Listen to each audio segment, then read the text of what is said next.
Hello everyone, welcome back to another video of Commerce Diary.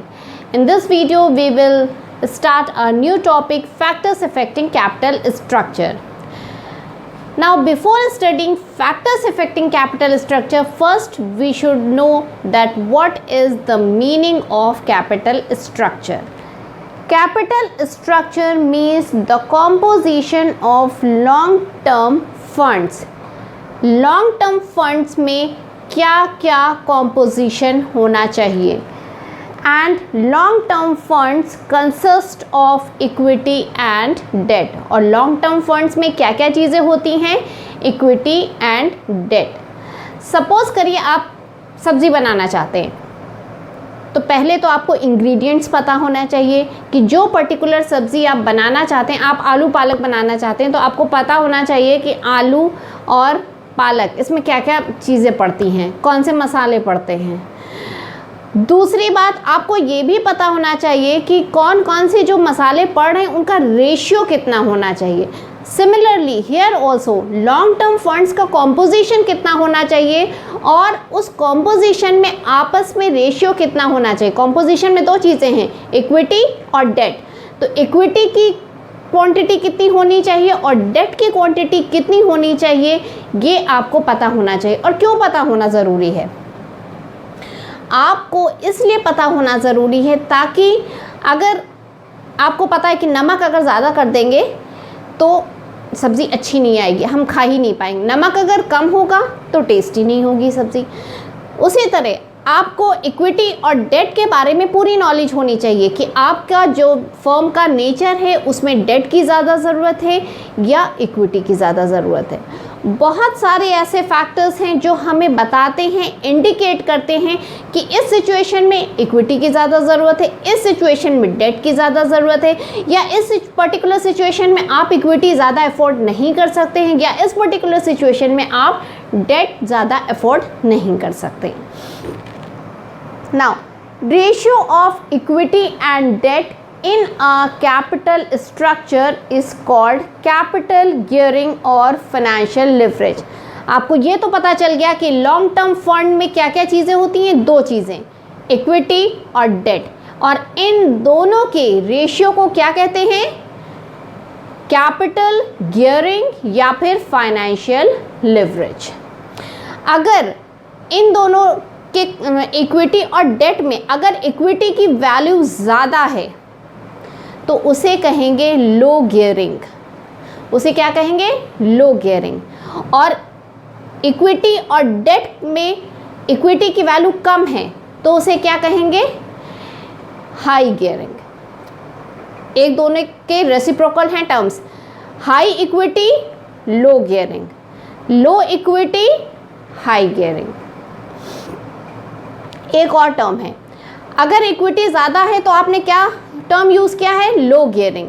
लेकिन इसे दूसरे words में क्या बोला जाता है? Trading on thick equity. Equity ज़्यादा है तो थिक इक्विटी. अब इसको आप पहले इस तरीके से कह सकते हैं, high equity thick trading, low equity thin trading. यहाँ पर मैंने थिन इक्विटी मेंशन किया हुआ है, वो बाय मिस्टेक है, वहाँ पर थिक इक्विटी होगा. तो high equity thick trading, low equity thin trading. दूसरा, high equity low gearing, low equity high gearing. Clear? Now let's start that what are the factors which affect capital structure. तो हमारा first factor है interest coverage ratio, ICR. ICR का मतलब होता है कि एक कंपनी जिसने लोन लिया है उसमें कितनी कैपेसिटी है अपने लोन के इंटरेस्ट को अदा करने की. ये चीज़ हमें किससे पता चलती है? ICR. आप सपोज करिए आपको एक समोसा खाना है, उसकी कॉस्ट 100 रुपये है, आपके पास पैसे नहीं थे, तो आपने अपने दोस्त से कहा कि मुझे 100 रुपये उधार दे दोगे? तो उसने कहा ठीक है दे देंगे, लेकिन मैं 10% इंटरेस्ट लूँगा पर मंथ.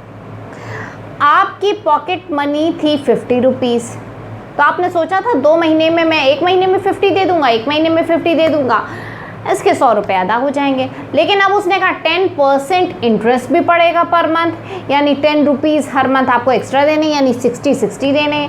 तो आपने कहा नहीं, मेरी पॉकेट मनी तो 50 और 50 है 100, तो फिर इसके 20 रुपीज़ बचेंगे। तो आप उससे कहेंगे ठीक है भैया, मैं तुमसे पैसे नहीं लूँगा क्योंकि मैं तुम्हारे पैसे अदा नहीं कर पाऊँगा। सिमिलरली जब एक कंपनी कहीं से लोन बोरो करती है तो अपनी कैपेसिटी को चेक करती है कि whether it is going to repay, it will be able to repay और नॉट। और ये चीज़ कौन बताता है? ICR। इसका फॉर्मूला होता है EBIT, earning before interest and tax upon interest. ये रेशियो आपने अकाउंट्स में भी पढ़ा होगा, अपने अकाउंटिंग रेशियो चैप्टर में। तो अगर मान लीजिए आपका जो इंटरेस्ट कवरेज रेशियो है ICR है, ये टाइम्स के फॉर्म में इसका आंसर आता है। सपोज़ करिए आपको 10 रुपये इंटरेस्ट देना है और आपका ICR आया है 100, तो वैल्यू कितनी हुई, मतलब कितने गुना आप दे सकते हैं? 10 गुना, 100 अपॉन 10 टाइम्स। मान लीजिए 10 रुपीज़ आपको देना था और आपकी ICR की वैल्यू 50 आती है, तो 50 का क्या मतलब हुआ कि 5 गुना ज़्यादा आप दे सकते हैं। ICR की वैल्यू सपोज़ करिए 20 आती है और 10 रुपीज़ आपको देनी है, तो कितने गुना आप दे सकते हैं? 2 बार आप इंटरेस्ट पे कर सकते हैं। तो जितना ज़्यादा ICR होगा उतना ज़्यादा एक कंपनी सोचेगी लोन बोरो करने के बारे में, क्योंकि लोन आप जब बोरो करेंगे आपको इंटरेस्ट पे करना है, तो इंटरेस्ट पे करने की कैपेसिटी भी तो होनी चाहिए। आइडियल रेशियो जो ICR का होता है वो 6 या 7 होता है। अगर किसी कंपनी का रेशियो कैलकुलेट करने पर, जैसे आपने अकाउंटिंग रेशियो चैप्टर में बहुत सारे ICR कैलकुलेट किए होंगे, तो कहीं 3 आ रहा है, कहीं 4 आ रहा है, मतलब इस केस में कंपनीज बोरो नहीं करेंगी, वो इक्विटी में इन्वेस्ट करना ज़्यादा बेहतर समझेंगी इन कंपैरिजन टू डेट, क्योंकि डेट आप लेंगे और आप रीपे नहीं कर पाएंगे तो आपकी सारी चीज़ें एक्वायर कर ली जाएंगी। तो इससे बेहतर है कि आप इक्विटी में इन्वेस्ट करें। तो higher ICR means more debt can be borrowed, low ICR means low debt can be borrowed. तो हमारा जो नेक्स्ट फैक्टर है वो है debt service coverage ratio. It is 1 step ahead of ICR। ये एक कदम आगे है ICR के। ICR में हमने क्या पढ़ा था कि अगर हमने लोन लिया है तो उस पर हमें इंटरेस्ट पे करना है, तो कंपनी की कितनी कैपेसिटी है उस इंटरेस्ट को पे करने की। यहाँ पर DSCR एक कदम आगे है, यानी उसका वो काम तो है जो ICR करता था, लेकिन एक और काम है। वो क्या है? तो DSCR हमें ये पता करने में हेल्प करता है कि हमने जो 100 रुपये का समोसा खाया था उस पर जो इंटरेस्ट लगना था वो हम पे कर पाएंगे या नहीं कर पाएंगे। यही सेम चीज़ ICR भी बताता था। लेकिन यहाँ पर जो 100 रुपये का समोसा है उस 100 रुपये को हम पे कर पाएंगे या नहीं कर पाएंगे, ये बात भी DSCR के थ्रू हमें पता चलती है। दैट मीन्स ICR से हमें सिर्फ इंटरेस्ट के बारे में पता चलता है, that whether the company will be able to pay और नॉट। लेकिन DSCR के थ्रू हमें इंटरेस्ट कवरेज भी पता चलता है और साथ ही साथ हम प्रिंसिपल अमाउंट को पे कर पाएंगे या नहीं कर पाएंगे। That means higher DSCR means debt can be borrowed, while lower DSCR means debts must be avoided and rely on equity।